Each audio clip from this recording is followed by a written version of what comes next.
স্থানীয় সরকার নির্বাচনের প্রস্তুতি শুরু করেছে সংসদের বিরোধী দল বাংলাদেশ জামায়াত ইসলামী। উপজেলা চেয়ারম্যান, পৌরসভার মেয়র এবং ইউনিয়ন পরিষদের চেয়ারম্যান পদে আগেই প্রার্থী ঠিক করেছে দলটি। সিটি কর্পোরেশনের মেয়র প্রার্থী বাছাইয়ের কাজ শুরু হবে শিগগির।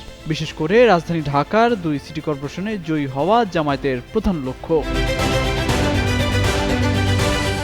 জানা গেছে, রমজানের পর সিটি কর্পোরেশন নির্বাচন হবে তা ধরে নিয়ে ত্রয়োদশ জাতীয় সংসদ নির্বাচনে ৭৭ আসন পাওয়া জামায়াত জোট প্রস্তুতি শুরু করেছে।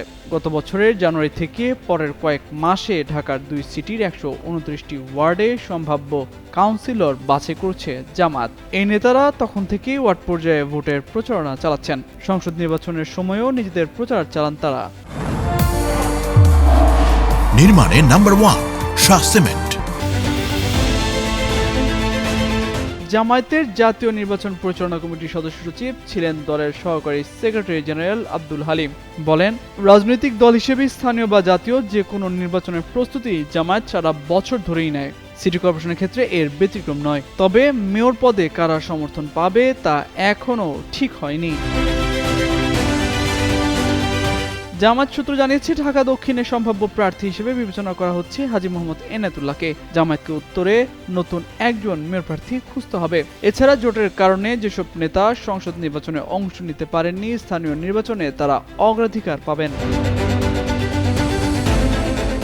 এমন তথ্য দিয়ে শনিবার একটি প্রতিবেদন প্রকাশ করে দৈনিক সমকাল পত্রিকা। সেখানে সূত্রের বলাতে বলা হয়, জামায়াত জোটের শরিক এনসিপি ঢাকায় একটি মেয়র পদ চায়। দলটি ঢাকা মহানগর উত্তরের সদস্য সচিব আমিরুল ইসলাম ইতিমধ্যে নিজেকে সম্ভাব্য মেয়র প্রার্থী হিসেবে ঘোষণা করেছেন। দক্ষিণে শোনা যাচ্ছে এনসিপির নাসিরউদ্দিন পাটোয়ারির নামও। তবে জামায়াতের জ্যেষ্ঠ নেতারা জানিয়েছেন, ঢাকায় মেয়র পদে জোট শরিকদের ছাড় দেওয়ার সম্ভাবনা নেই। কাউন্সিলর পদে সমঝোতা হতে পারে।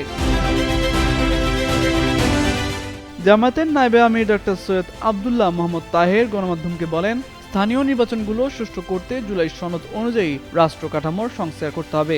সংস্কার হলে জামায়াত অবশ্যই নির্বাচনে অংশ নেবে। রাজনৈতিক দল হিসেবে ভোটের জন্য প্রস্তুত বলেও জানান তিনি। তামজিদ মির্জা, যুগান্তর নিউজ।